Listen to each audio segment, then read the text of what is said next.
Hello, my name's Anthony, and in this video I wanted to kind of expand on the concept of what we were doing in the last one where we were drawing out waveforms. In that case it was envelopes, and I just want to take a few minutes to explore Pulsar.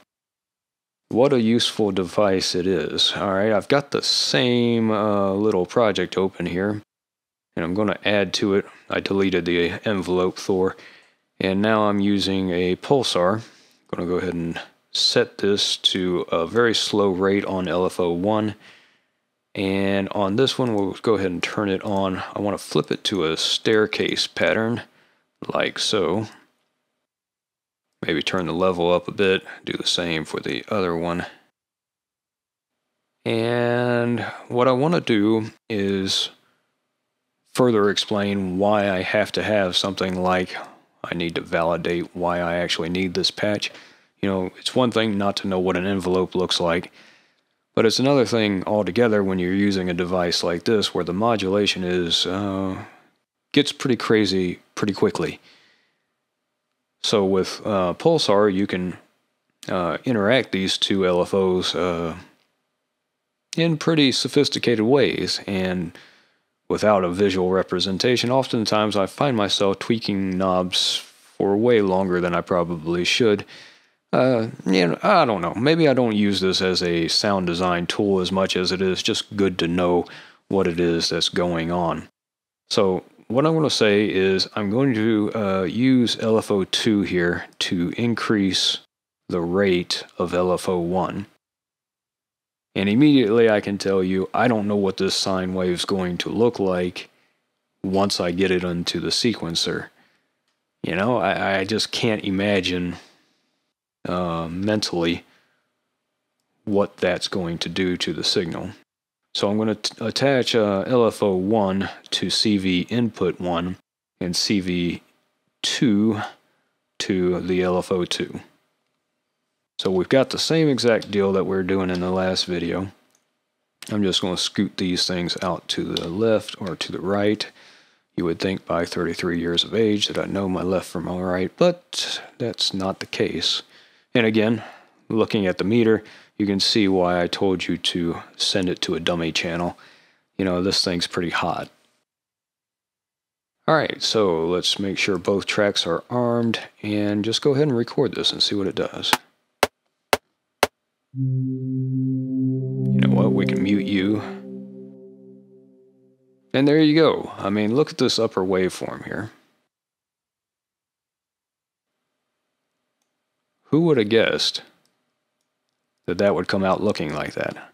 I mean, it's supposed to be a sine wave, and you can kind of see it. You know, there's a, let's see, a gentle curve going up and down, and then back to the middle there. But look at the velocity jumps, certainly on the third and fourth step here. I mean, there's a pretty dramatic hit there, but then you get this steep valley kind of, I don't know. Anyway, I couldn't tell you the math that comes up with this waveform. I mean, how this thing's got its little valleys and peaks in here, you know, and I certainly would never get to the point if I were to automate this filter here and I were to just come in and draw in a line, you know, whatever. I would never be creative enough to come up with something that that dynamic, if you will. So there is a very interesting waveform. Let's take a minute and see what it sounds like. We've got audio going in. Let's get rid of the rotary 2 deal. Just for the time being, we'll kill that. So now we're going to be listening to that same pad sound, except modulating the filter amount by this crazy sine wave.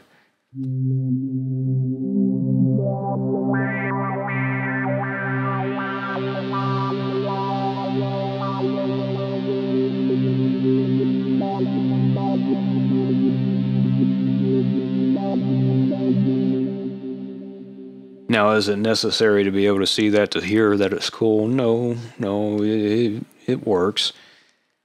But at the same time, doggone it, isn't it nice to say, okay, well, I really like this portion, well,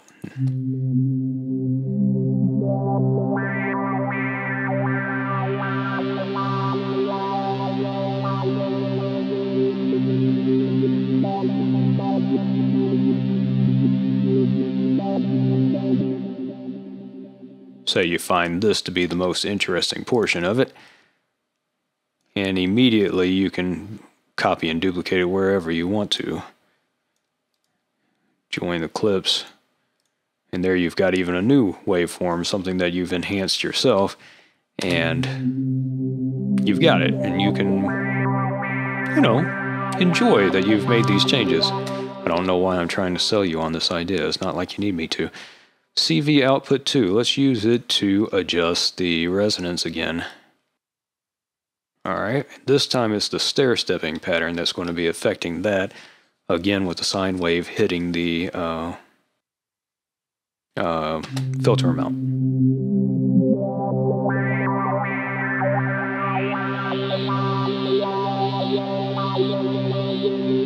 Certainly a lot more dynamics in this one.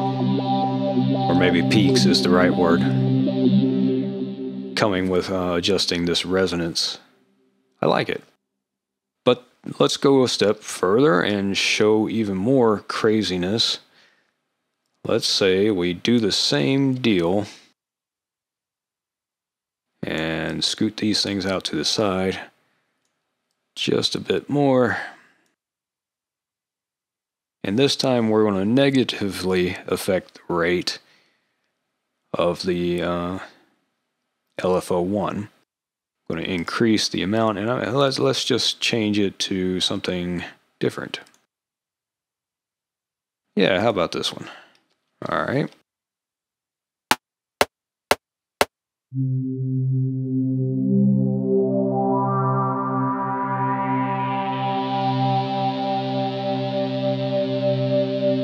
Now that falls into the realm of nuts, if you ask me.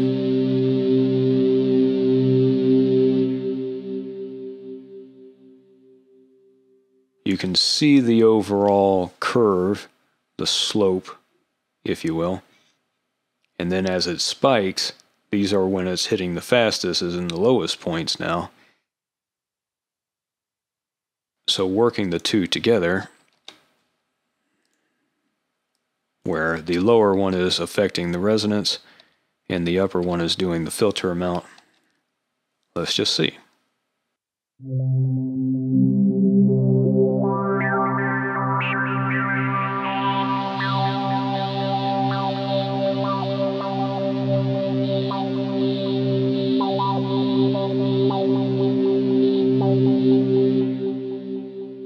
It certainly beats doing